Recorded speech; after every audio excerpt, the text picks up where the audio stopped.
Chapter 8. The Whispers Take Form by the Eighth Night. I had stopped trying to make sense of the house. The manor's pulse was constant, and the whispers now spoke in a language I almost understood. They were no longer content to linger in shadows or tease from the corners of my mind. They were forming, taking shape. It began with small movements.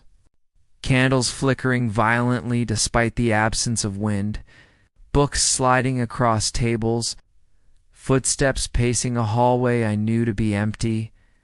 The mirror in the east wing pulsed faintly, and in it I could see shapes crawling toward me, no longer just reflections, but something tangible.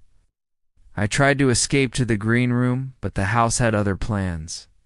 The corridors twisted unnaturally, leading me back toward the east wing, as if the manor were alive, breathing, guiding me.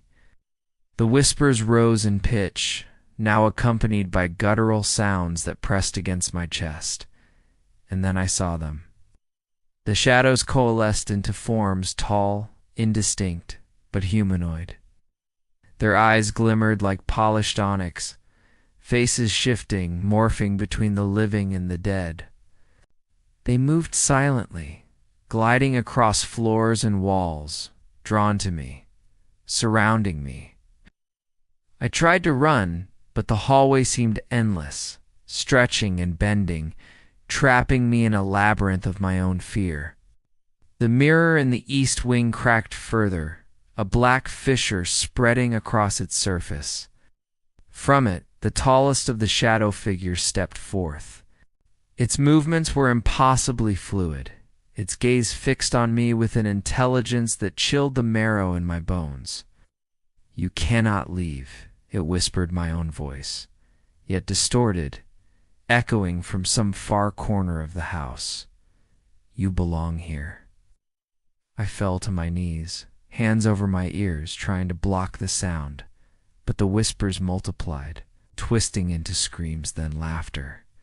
The walls themselves seemed to lean closer, enclosing me in darkness that was alive. Desperation drove me forward. I stumbled into the east wing room where the mirror pulsed violently.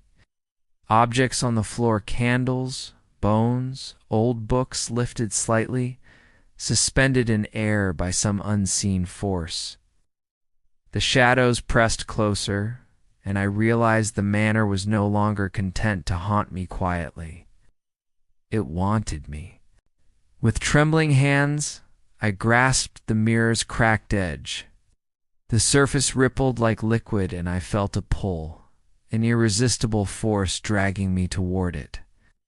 I caught a fleeting glimpse of a room beyond, vast and dark, filled with hundreds of shadowy figures, all staring, all waiting. I screamed, but no sound came. The manor had claimed its prize, and the whispers had taken form. That night, the green room remained empty, but the echoes of my terror lingered. The shadows prowled the hallways freely, the mirrors now portals, and the house itself was alive. And I knew, deep in my bones, that the east wing had only just begun.